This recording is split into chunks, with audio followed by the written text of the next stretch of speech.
What's up, YouTube? Two-part video today. What's up? Back from the pipe show in the Shire Shed, making shit happen. Holy hell, what a week it has been. Wow. I am absolutely exhausted. Exhausted. Like I said, this is going to be a two-part video.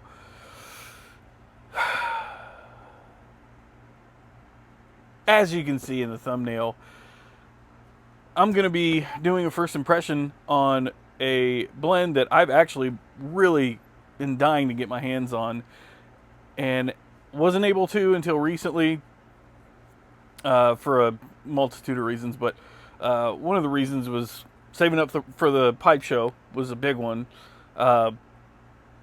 Work, time, you know, life happens, man. But I'm really, really excited about it because it's distributed and I believe made by the most American pipe manufacturer in the entire country, Missouri Meerschaum. And as you saw in the thumbnail, today I'm going to be doing a review / first impressions on Missouri Meerschaum's Party Line. So I'm going to read this bad boy. I haven't lit this up. All I've done is cracked a tin and given it a whiff. It's been sitting in a jar since I got home on Sunday.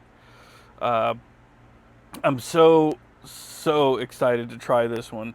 And I'll tell you why here in a second. But first I'm going to read you the tin description here on the tin that includes a description of what's in the tin. Party Line. A cake cut blend of Nutty Burley, Cavendish, and St. James Perique, topped with subtle notes of peaty Scotch and a hint of cocoa. Party Line honors our founder, Henry Tibby's son, Anton Tibby, who installed Washington, Missouri's first telephone line in 1883 and helped propel our growing town into the 20th century. I am so excited about this one. And you probably heard the reason why I'm excited about this one. It's because it's topped with a peaty Scotch. That's my favorite kind of Scotch of all time. Islas are the best Scotches. You can't change my mind. Lefroy is number one. Sorry. I like the absolute bomb of peat in that Scotch. It's everything to me. Number two, Lagavulin. I know. Sonny, why didn't you put Lagavulin at the top? I just told you. That's not to say Lagavulin is not good. Honestly, I would put them both neck and neck because they're different. They're the same, but they're different. They're the same style. Lefroy is just peat right in the face. Lagavulin is much deeper. Anyway, I could go on and on about Scotch. And number three, Ardbeg. The three peat monsters of Islay. I'm really excited to find out. And I mean, it could be none of those that are topping this. It could be Colila. It could be the Wee Beastie. It could be, I don't know. I'm going to shut up and I'm going to light it. How about that? Let's go.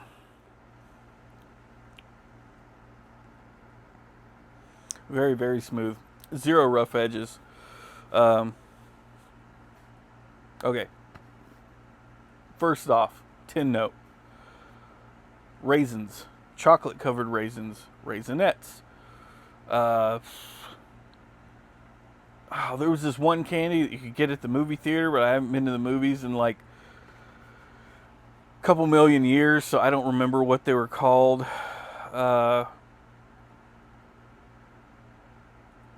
Not snow caps. Maybe I'm thinking of chocolate covered raisins.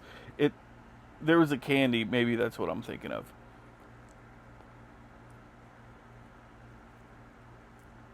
So that's the tin note.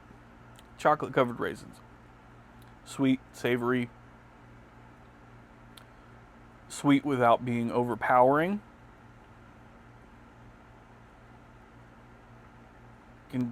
Could definitely smell the chocolate in it. Now, as far as tasting notes go, definitely getting the burleys.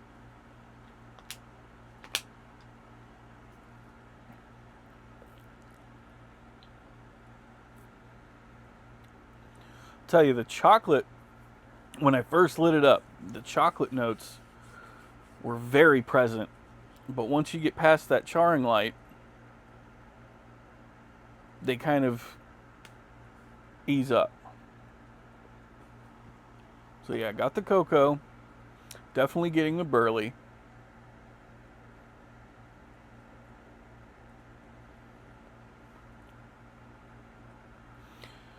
Think I'm getting the Cavendish too.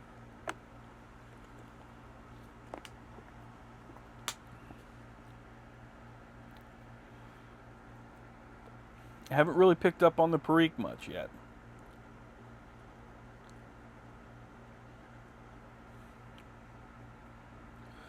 But that's probably because I am an absolute Perique freak. So, any of you, you know what I'm going to say. If you know me, I smoke St. James Perique straight. I don't care. I would say this is definitely a burley forward blend. Sadly, I'm not really picking up much of the peaty Scotch flavor. Definitely getting some dark burleys and a little bit of white burley. I'm not sure if both of those are in there, but I'm tasting it. So take that for what you will. I know burleys are in it. And I'm like 99% there's dark burleys.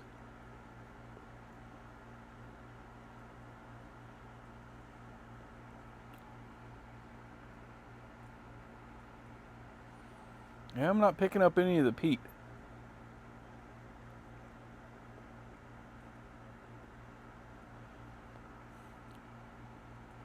But that's another thing about me is I like the heavily peated scotches. So if there's not a ton of peat in this, if it's just a whisper, I'm probably not going to get much of it. I am smoking this in my Let Freedom Ring cob from the great Missouri Meerschaum.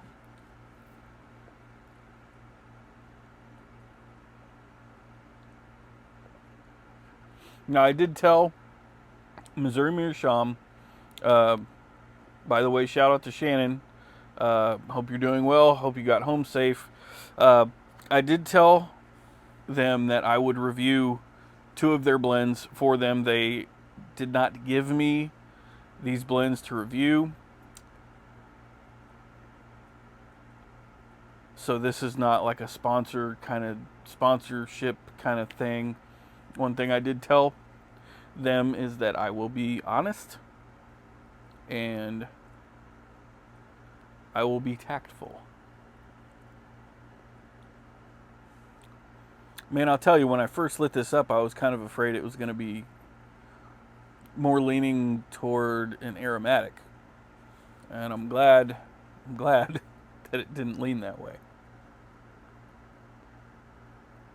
This is most certainly not an aromatic. However, it does have very, very faint notes of chocolate. That chocolate is hanging around just enough that it's just holding everything. Maybe not holding it up, but just kind of has a hand on its back, like, hey guys, I'm right here.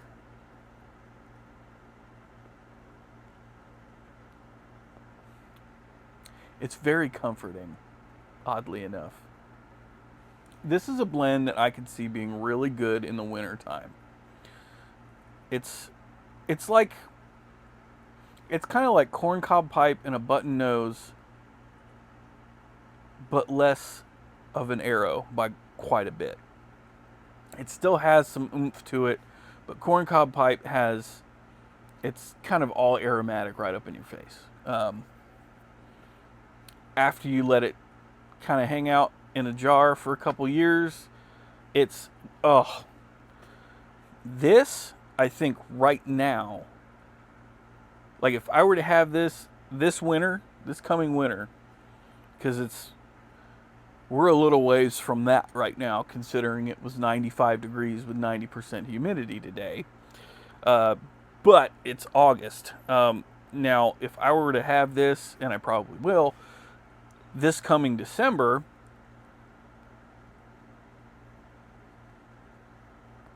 I think it would be really, really perfect with, like, I don't know, maybe an adult styled beverage of apple cider with a nice stick of cinnamon and maybe spiked with some Everclear. I mean, I did. Hey, no, hey, I didn't say that. Be making up lies. Didn't say that.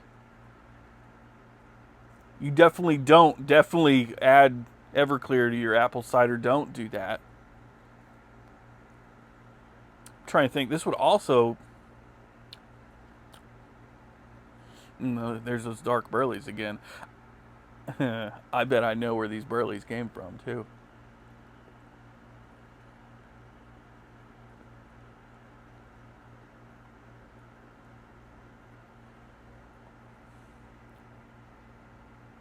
Oh boy, that retro hale's good. Another holiday drink I think would go really good with this is an adult-themed eggnog. But not as much as like the apple cider. Hot. With definitely Everclear. Definitely not Everclear.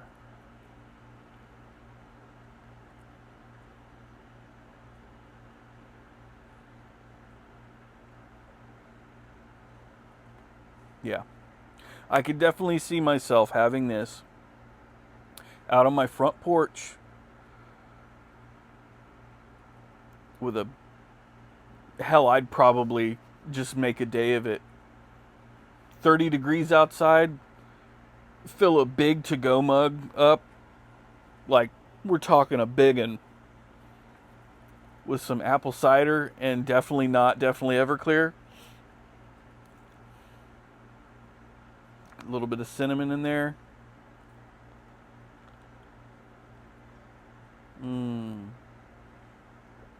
Throw the Carhartts on. Just make sure the porch doesn't blow away. That's a good day. Taking it.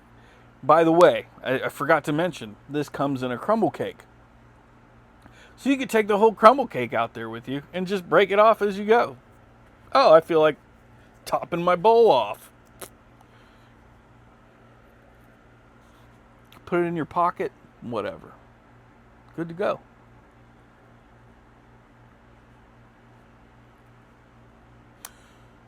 I just got something different there. All right. Said this was going to be a 2-part video. And it's going to be. But before I continue on to part 2, this is great. I would give it a solid 7.5, 8 out of 10. It's not something I'm going to grab every single day. But I would call it a solid Burley blend plus. So like Disney Plus, you know, how everything's got a plus, so it's a Burley plus. We'll go with a Burley plus. I'm sticking with that.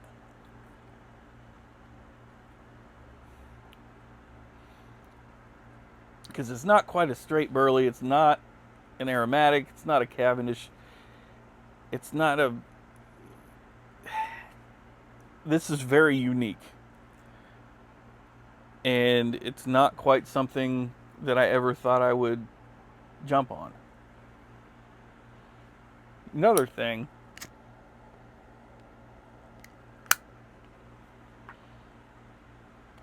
it was a little damp out of the tin. Let it dry really good. This stuff, you just saw, I didn't even have to relight that.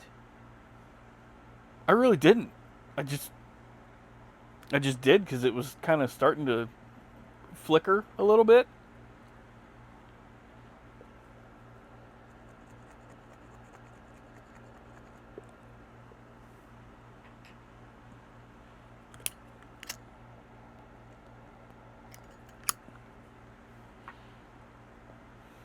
Very, very good. Very, very good. I think with a little time, this is going to be even better. Yeah. Final answer: 7.5, 8 out of 10, give or take, depending on my mood.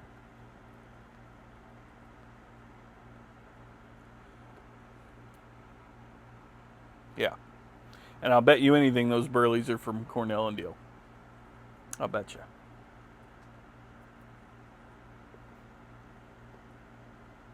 So, pipe show this past weekend in Columbus. Holy shit. What a great time. I do believe I was a little toasty. A little toasty. For probably 90% of it. Saw so many good people there. Picked up a few pipes, which, if I remember, I'll include in this video.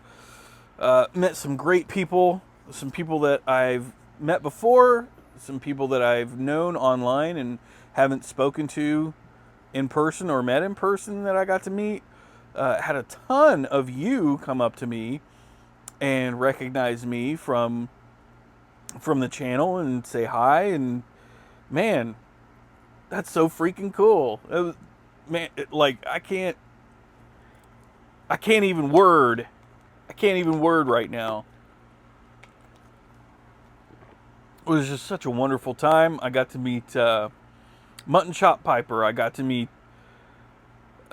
Beans 316.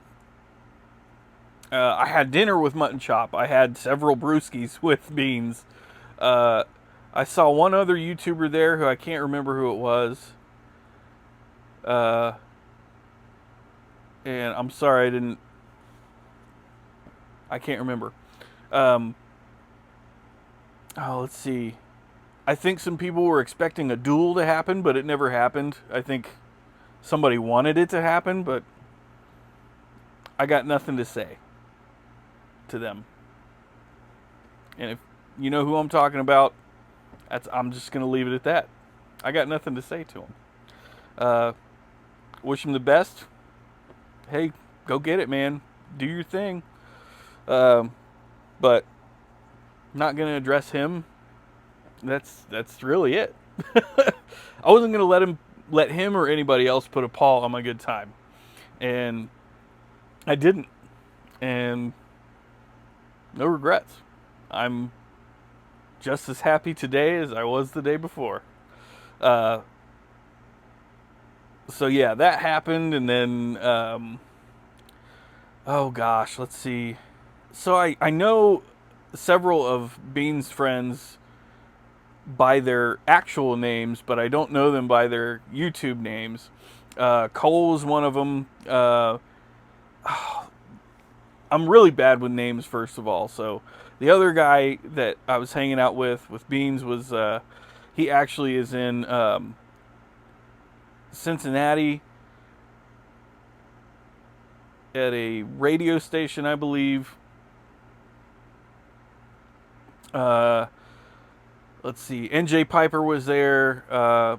Finally got to meet one of my best homies in the world, Mike Howell, from New Age Pipe Smokers.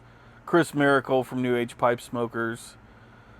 Jeremiah and Dawn, they were amazing and hilarious and just an absolute riot to be around. So I was really happy to see you guys and hang out with you and drink way too much, especially with NJ Piper. Yeah. Man, who were some other people that I met there? Oh, this great. I can't believe. Andy, I'm so sorry. I met this wonderful, wonderful couple. Andy and. Oh, I'm sorry. I'm so sorry. I'm bad with names.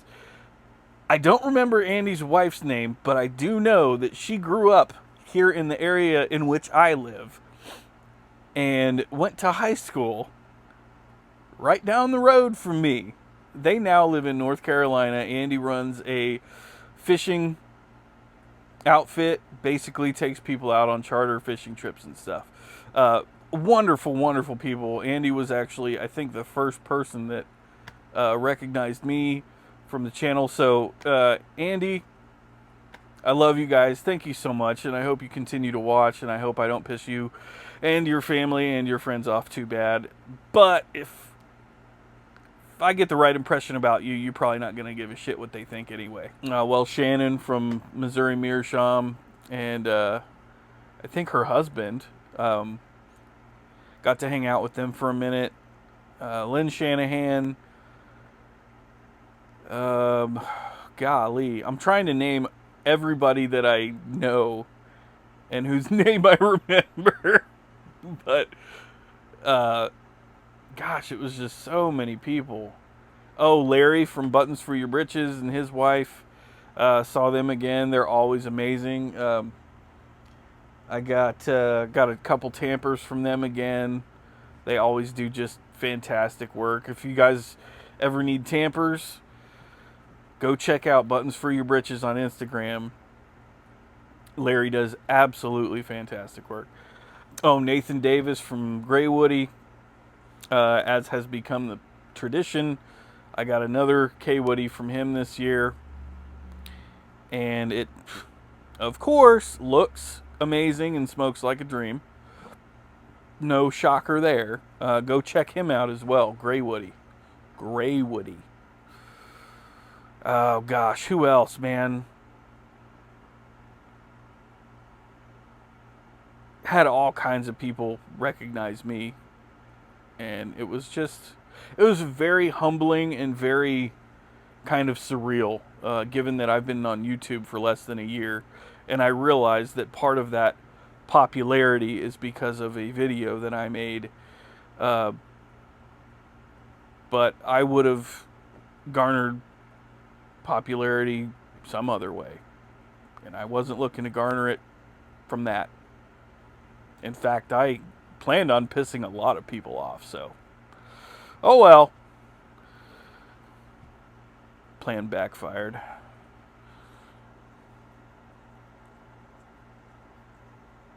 Anyhow, I'm going to finish this here bowl. I'm going to keep working on a pipe restoration project that I've got going on right now that once again, if I remember, I will include pictures of the process. I'm not doing much to it. It's a Graybow that I picked up at the pipe show, and it's a Graybow Starfire. Haven't done a ton of research on it, but I'm really excited to get it cleaned up and get it in smoking condition again. It's a gorgeous billiard with a saddle stem. Those of you who know me pretty well know that I have this weird fascination with billiards / pot shapes that have a saddle stem. It's just sexy to me. It's like a sports car. I don't know. I've been trying to figure myself out for 38 damn years. So, what are you going to do? I'll tell you what I'm going to do right now. I'm going to cut this video off right now because it is over 30 minutes long. I love every single one of you, even those of you that don't like me. That's right. You heard it here first. So, love you guys. Take care of yourselves. Take care of each other. Don't do anything I wouldn't do, but if you do, don't get caught. I'll see you later.